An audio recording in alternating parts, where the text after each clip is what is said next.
What's up, gang? How you doing? It's Lieutenant Sound Blue. Let's get it started today.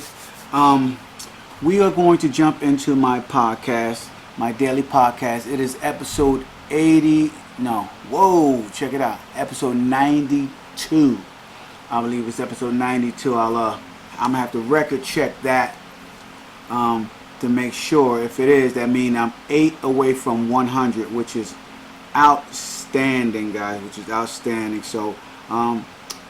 Yesterday's episode was 91. Yeah, that's right, guys. We are on episode 92, and one of the things I talked about yesterday, it was about emotion, and I've been really working on emotion a lot lately. So, in talking about emotion, I guess I think we're all driven by emotion. So, I'm going to hop into the podcast because.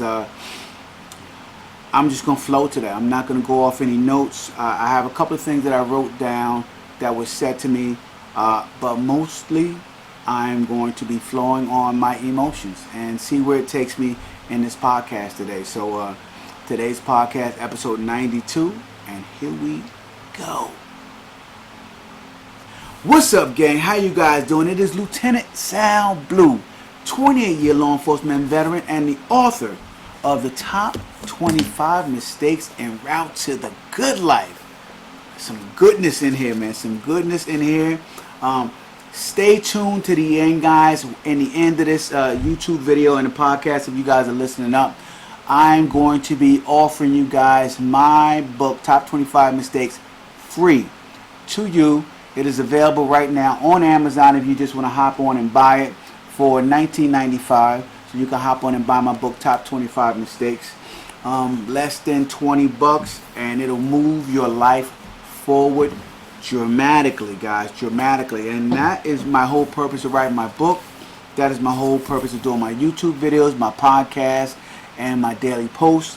And it is so that I can help people who have been making the same mistakes over and over again break that pattern. Right? You got to break that pattern, guys. If you are making the same mistake at 50 that you did at 20, you have really gone off the rails when it comes to ruining your life, guys. You can't continually make the same mistakes. You have to grow. You have to grow, and it may not be all within you to find that path of growth. You may have to seek that path from someone else. You may have to learn it from somebody else. Because we are not born with everything that it takes to achieve the life that we want.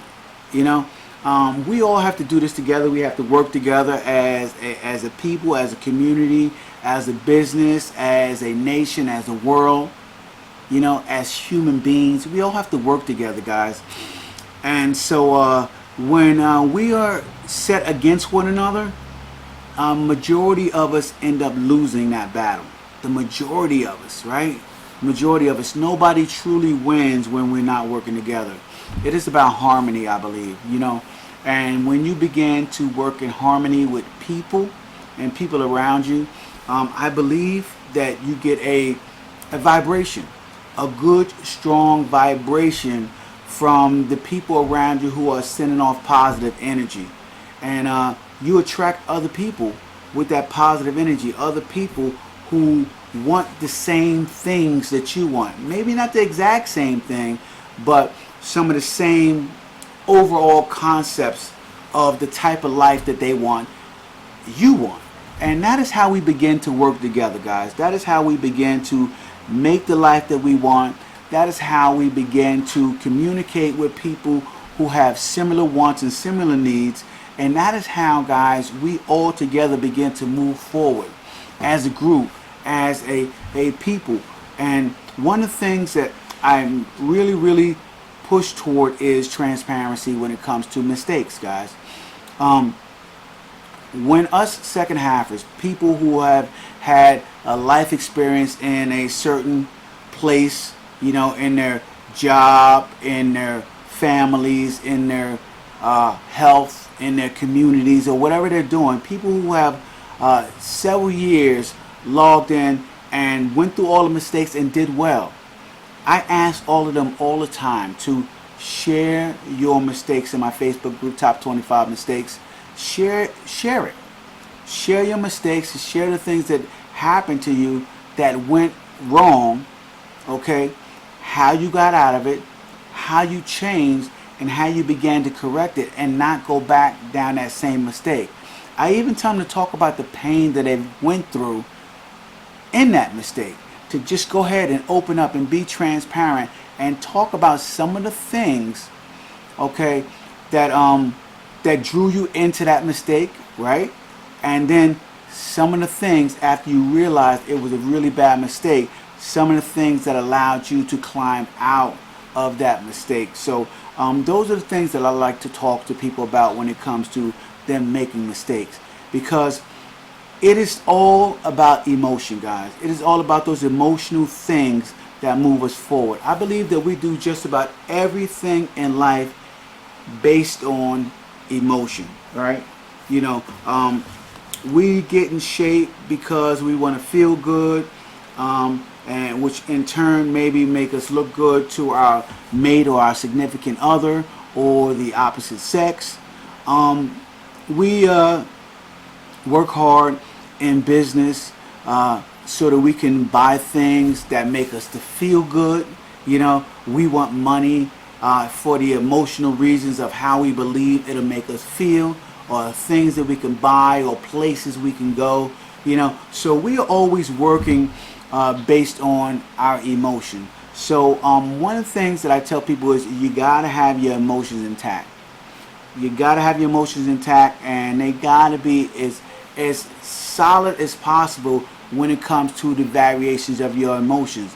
I believe that you cannot be going through life with a roller coaster of emotions and expect to get ahead and expect to achieve the life that you want. You just can't do it. So one of the things that I wanted to talk to you guys about today was what if, right? What if, and this is one of the games that I like to play with people when I'm trying to get them to realize something that can happen in their life. I use the what if game, right? You know, instead of using the what if things go bad, I use the what if all things go right. You know, what if, you know, you get that job that you want? What if you start that business? What if you get into the health that you want, or the body that you want? What if you have that relationship that you've always seek to have? What if? And so when I tell them what if, I ask them, now that you answered what if, right? What are the steps that it would take for you to achieve that? Is it not that hard, right? See, once you put the twist on it and go from what if negative to what if positive, okay, you begin to learn to think about the possibilities of things that you can achieve and the steps that it's going to take to get there. And that is important when it comes to reaching your goals. You can't be reaching your goals in a negative mindset. You just can't do it. It's so hard. It's so difficult, right? And you can't do it off of negative energy. I tried, man. I tried to reach my goals off of negative energy, negative impulses of being angry at people, and that's not me. And it began to tear down the character of who I was, and it began to cloud the victories that I achieved when I reached my goal. Because I realized most of the time, no one cares about your goal. No one cares about you reaching your goal. You know, most people, they want you to play small. They want you to do little things here and there, and just to make themselves feel good so that they don't look bad when they're in your presence, because you reached out there and you tried to achieve greatness, and maybe you even actually achieved it. So, you know, a lot of people you're around want you to play small. You know, your circle of influence, they want you to play the small game, guys. And you got to learn how to get around people who play big, who swing for home runs all the time, guys. That is who you need to be around. You need to be around the big players, and I don't mean players as in people